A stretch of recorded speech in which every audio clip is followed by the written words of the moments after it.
I've just walked into the future dining room and I have found a world of excitement in here because it might not look very different behind me. And no, the panelling isn't up yet.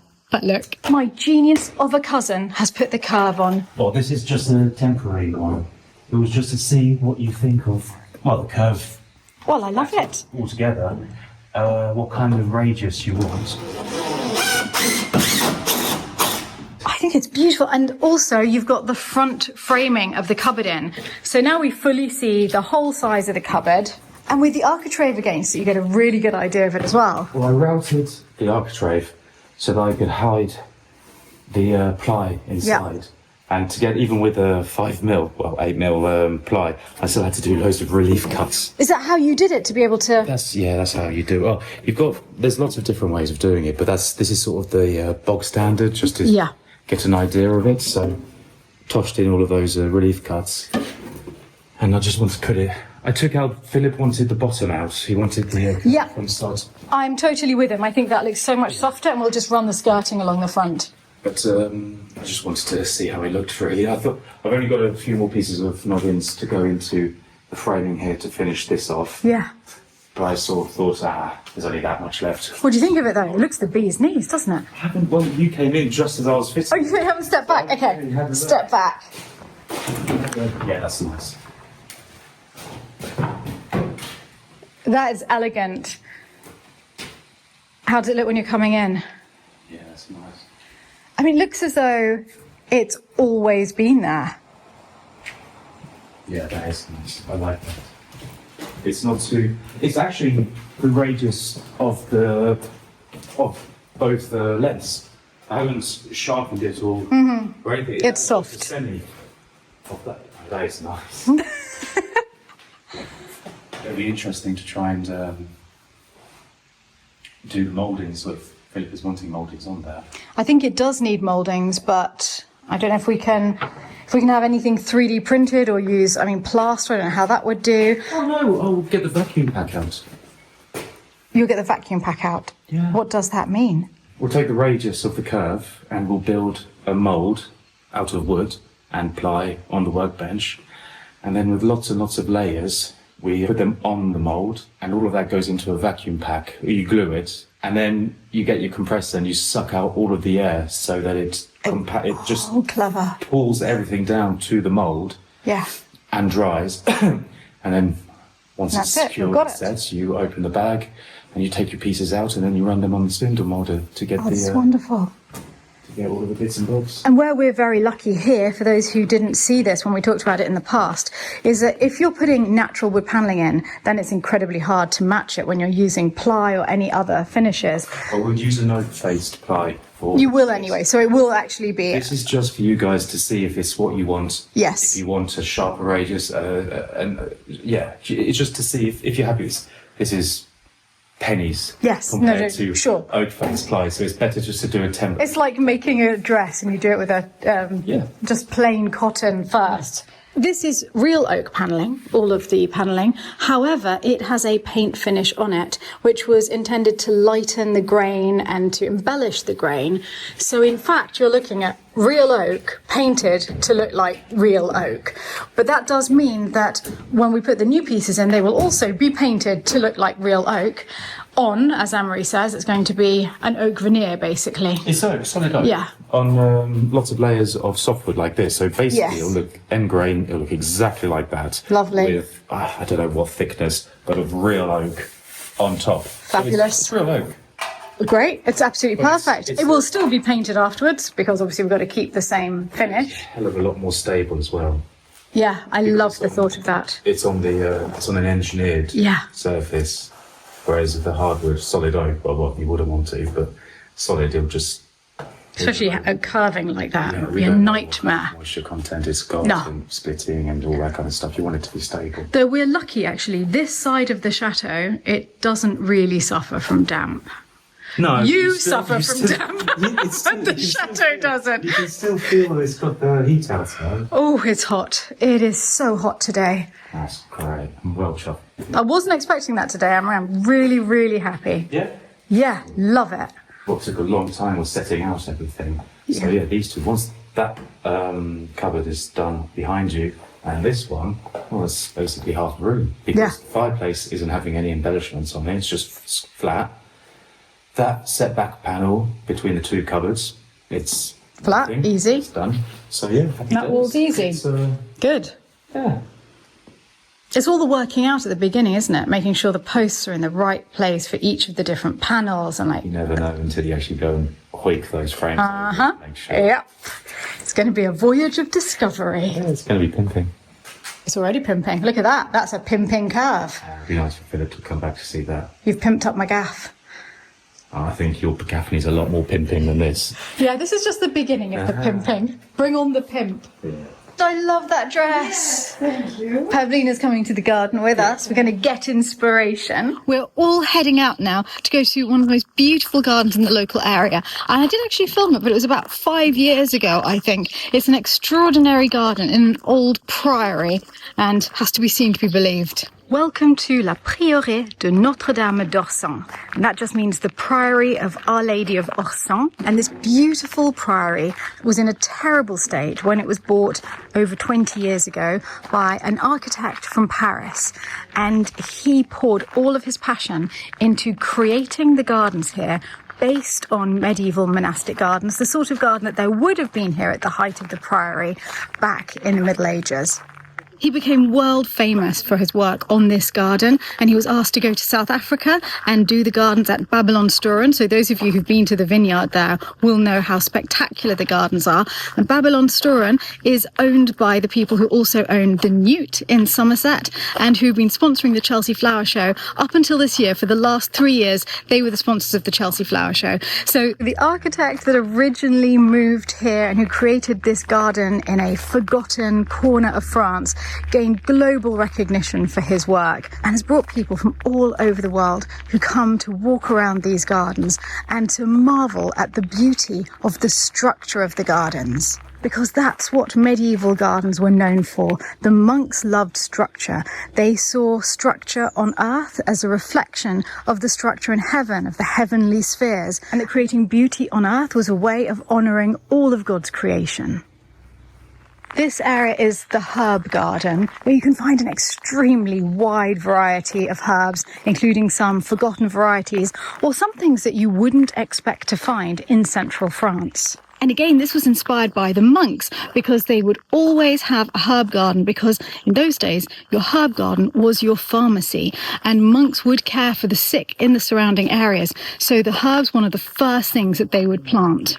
And most of the herbs that you see here, such as the chamomile, do have medicinal uses. But I'm amazed to see this here because this is a Szechuan pepper. And I didn't know that it could grow in central France. I wonder if it will fruit, if it will get those long peppercorns on it. But I feel like coming back later in the year to find out. Because imagine how amazing it would be if we could grow some of our own pepper at Lalande. The entire garden is built on a rectangular plot, and within that rectangles are many square and rectangular gardens. Snaking all the way around it is this huge alleyway, and this is known as the Alley of the Oaks. And the only thing separating the order within from the wilderness without is this hornbeam hedge. But even wild is not as wild as it seems, because this is a flowering meadow and you can just see that paths have been cut into it so that you can walk through the meadow. And now we're going into another part of the garden that represents an important crop for the monks. They would have planted many, many apples because cider would have been another important drink for them.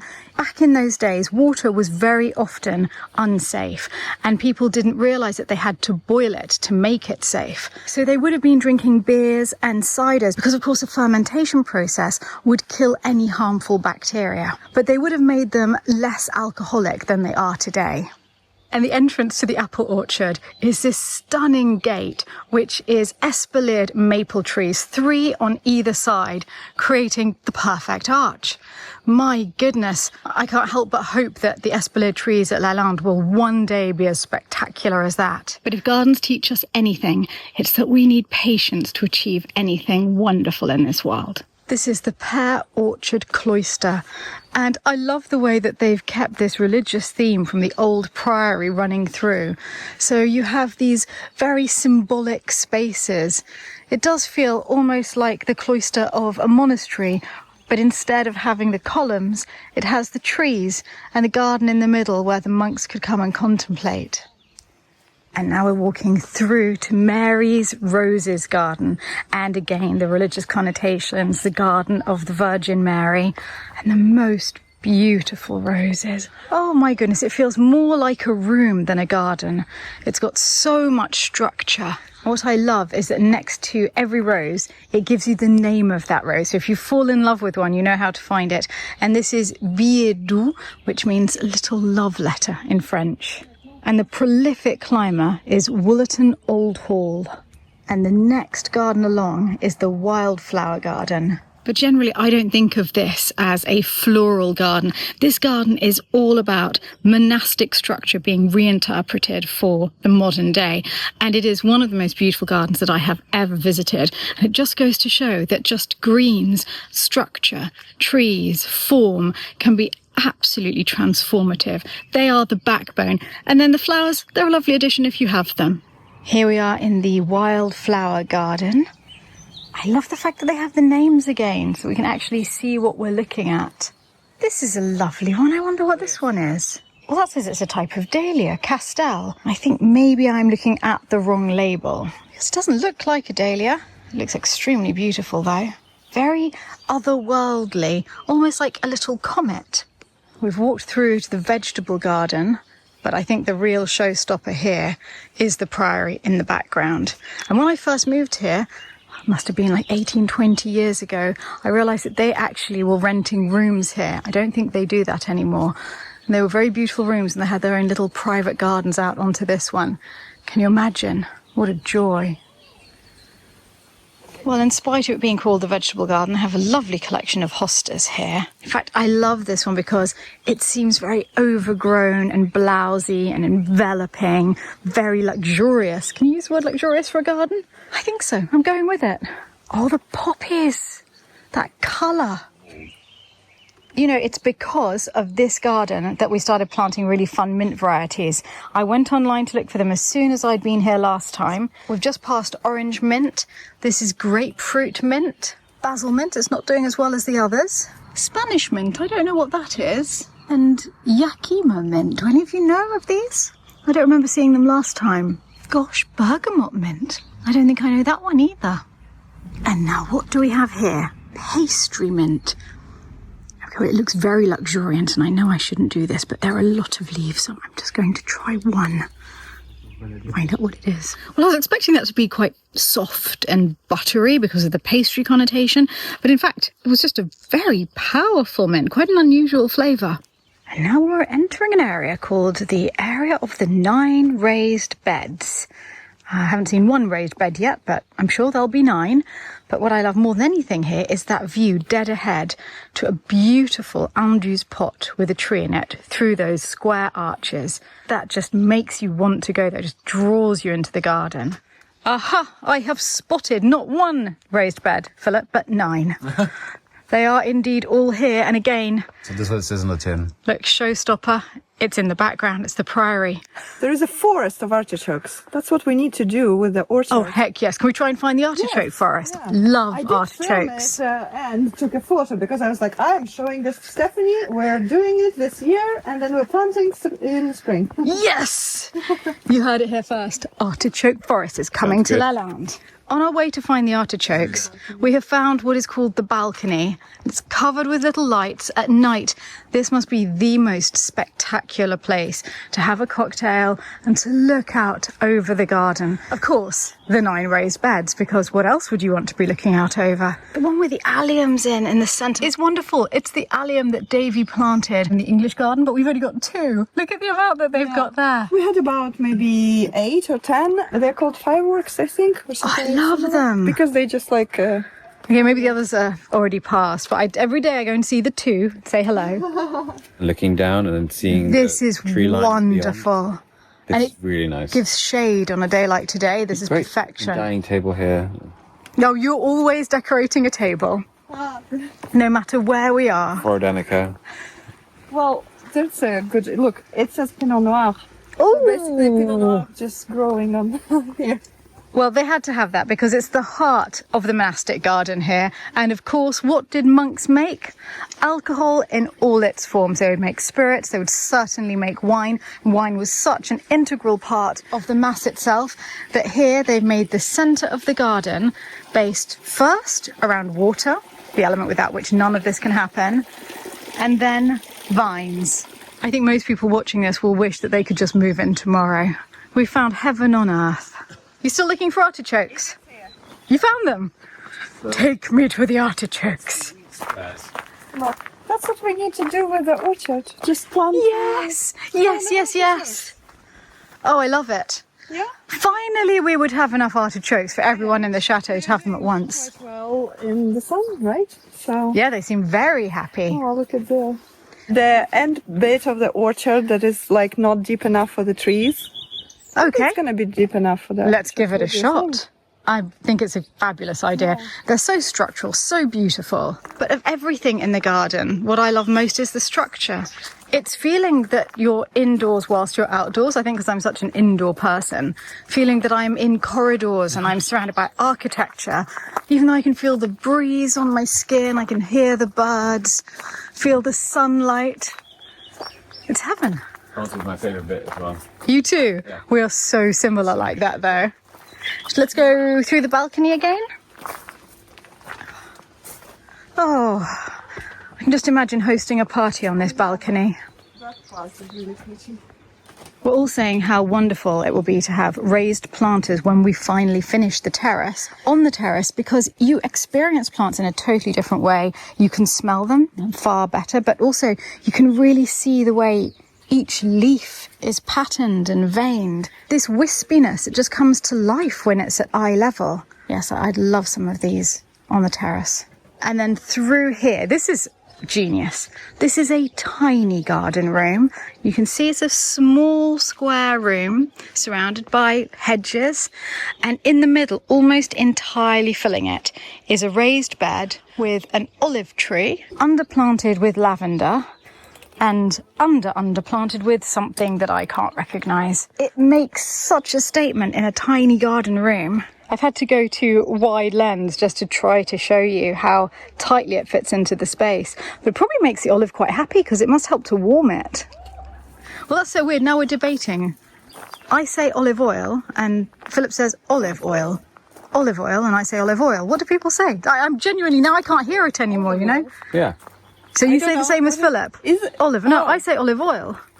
Oh, I don't know. But how What do you say? The other types of oil.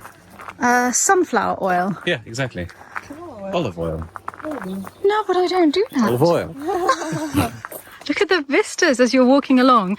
Each of these cutaways feels like a window and it makes you appreciate the garden in an entirely different way. I think that when our hornbeam hedges are more established, like these, we should also cut windows into them, create little vistas through. The clematis is hiding. Oh my goodness, it is!